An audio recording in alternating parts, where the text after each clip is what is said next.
आप लोग जैसा कि आप लोग जान रहे थे, इधर विगत 2 महीनों से बीपीएससी री एग्जाम को लेकर हम लोग आंदोलन कर रहे थे।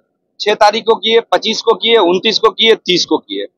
उसका कोई अभी तक निष्कर्ष नहीं निकला, कोई विशेष उस पर ध्यान नहीं दिया गया। लेकिन हम लोग का जो सत्याग्रह था लगातार जारी है।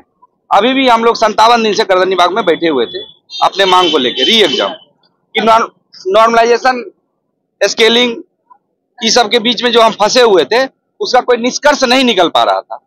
इस बीच में हम लोगों ने निर्णय लिया इस आंदोलन को एक अलग प्रारूप देकर फिर से गर्दनी बाग को सत्याग्रह के रूप में तब्दील किया जाए और जो पीछे 6, 29, 25, 30 को जो आंदोलन किए उससे बढ़कर एक और आंदोलन का प्रारूप गर्दनी बाग में तैयार किया गया है, जिसका रूपरेखा फिर से पटल पर उतारने की कोशिश की जा रही है।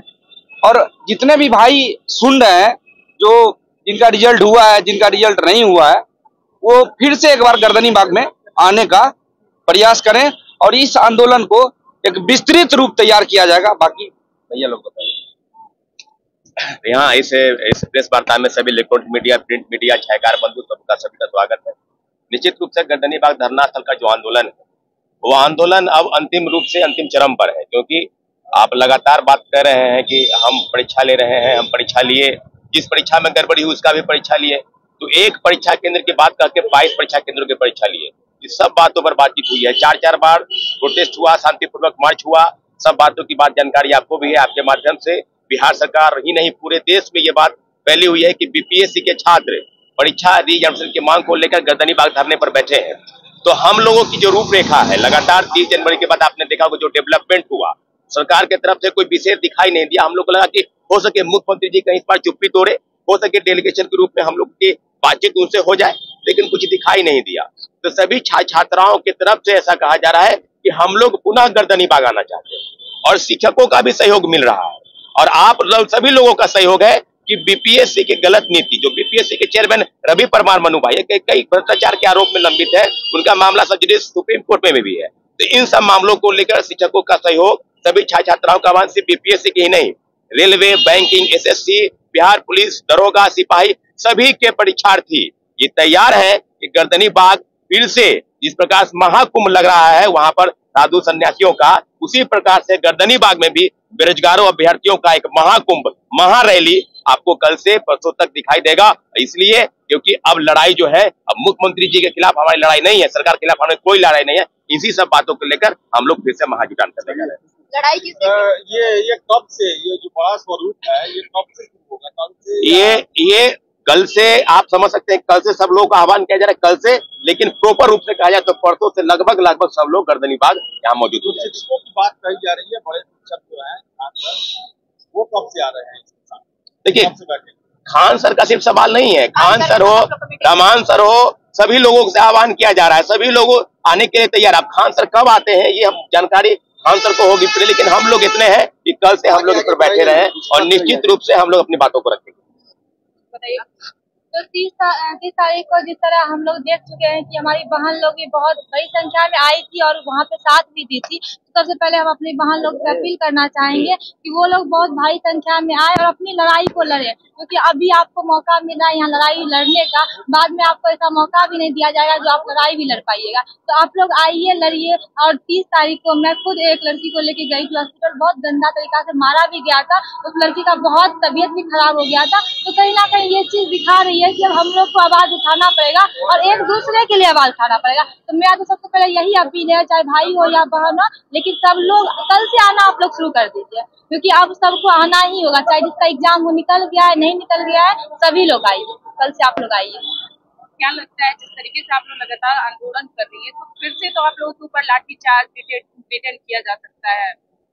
किया गया है और किया भी जाएगा, लेकिन हम लोग ना उससे डरे थे ना ही डरेंगे। जो हम लोग स्टार्टिंग किए थे उसको हम लोग को अंत करना है और जीत हमारी होगी, यही विश्वास के साथ शुरू किए थे और इसी के साथ हम लोग अंत भी करेंगे। और एग्जाम छात्रों से कितना उम्मीद है? क्या लग रहा है कि पहले के तरह आंदोलन रुक लेगा, बड़ा रुक लेगा? बिल्कुल लेगा, हमें अपने भाई बहन सबसे उम्मीद है, सभी लोग आएंगे और कल से आप लोग खुद ही देखिएगा, कल से सभी लोग आना शुरू कर देंगे। मैं बात जोड़ देता हूँ। देखिए, 58 दिनों में कोई सत्याग्रह जो वास्तव में क्रांति का स्वरूप लेता है, भीषण महासंग्राम का संघर्ष का स्वरूप लेता है। और हम सभी जान रहे हैं कि जो है अभी तक हम लोग सीएस से मिल चुके हैं। सीएस की चिंता प्रशांत किशोर जी के स्वास्थ्य को लेकर ज्यादा थी, और गवर्नर साहब का जो है चिंता जो थी प्रशांत किशोर स्वास्थ्य को लेकर ज्यादा थी। सीएस ने बोला 24 घंटे हम सॉल्यूशन निकालेंगे, कोई सॉल्यूशन नहीं निकला। मुख्यमंत्री जी से भी हम लोग लगातार मिलने का प्रयास किए हैं, कोई जो अभी तक मिलने की कोई बात नहीं हो पाई है। लीडर ऑफ ऑपोजिशन यहाँ आए हुए थे, लेकिन जो है उनका हक है, संवैधानिक जो हक है कि वो उनकी कॉन्स्टिट्यूशनल एक रिस्पॉन्सिबिलिटी बनती है जब छात्रों के साथ अन्याय हो रहा हो, जब अधिकार की बात हो रही हो, लेकिन वो भी बहुत मजबूती से बातों को नहीं उठा पाए हैं। तो कुल मिला के बात यह है कि 58 दिनों में अब शिक्षा सत्याग्रह जो है, सत्याग्रह अब जो है संघर्ष के रूप में तब्दील होगा, संग्राम के रूप में तब्दील होगा और क्रांति के रूप में तब्दील होगा, जो कि आने वाले 1-2 दिनों में दिखेगा। एक बात और 30 तारीख को मैं एक बात जोड़ना चाहूंगा कि 30 का आप देखेंगे, सभी लोगों ने देखा होगा कि 30 में कोई सेंट्रल लीडरशिप नहीं था, यूथ ही फेस था, यूथ ही पावर था, वही अभी अपना पावर प्रोसेशन और प्रोसेस दिखा रहा था।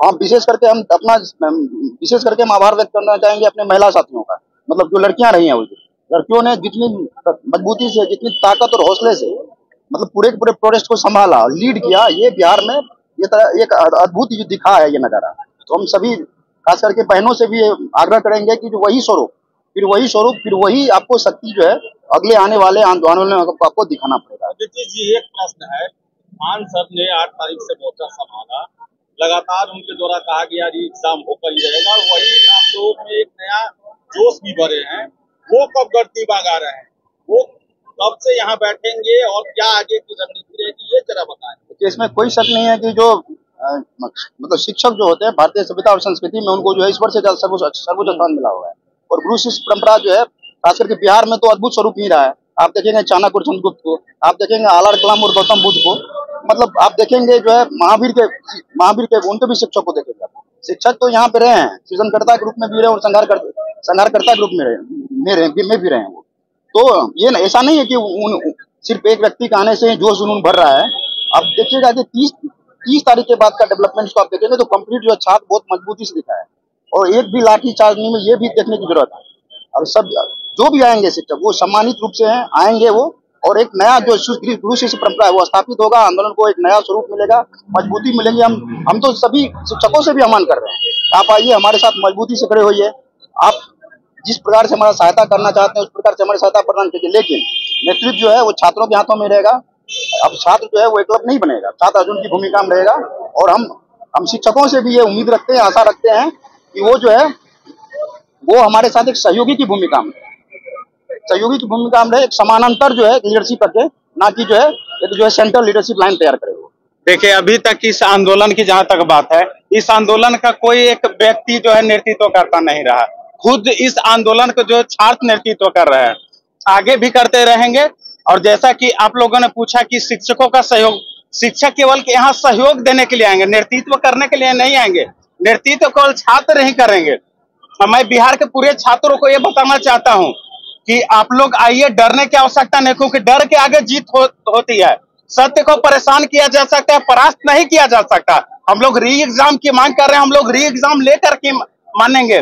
जैसे पुलिस के द्वारा छात्रों पर लाठीचार्ज किया जा रहा है, जेल भेजा जा रहा है, तो लाठीचार्ज जेल से हम लोग डरने वाले नहीं है। इस बार हम लोग पीठ मजबूत कर लिए हैं, तो देखते हैं कि प्रशासन हम लोग पर कितना जो है लाठी का बौछार करती है। इसलिए हम री एग्जाम की मांग पर अड़े हुए और री एग्जाम मानकर ही मानेंगे।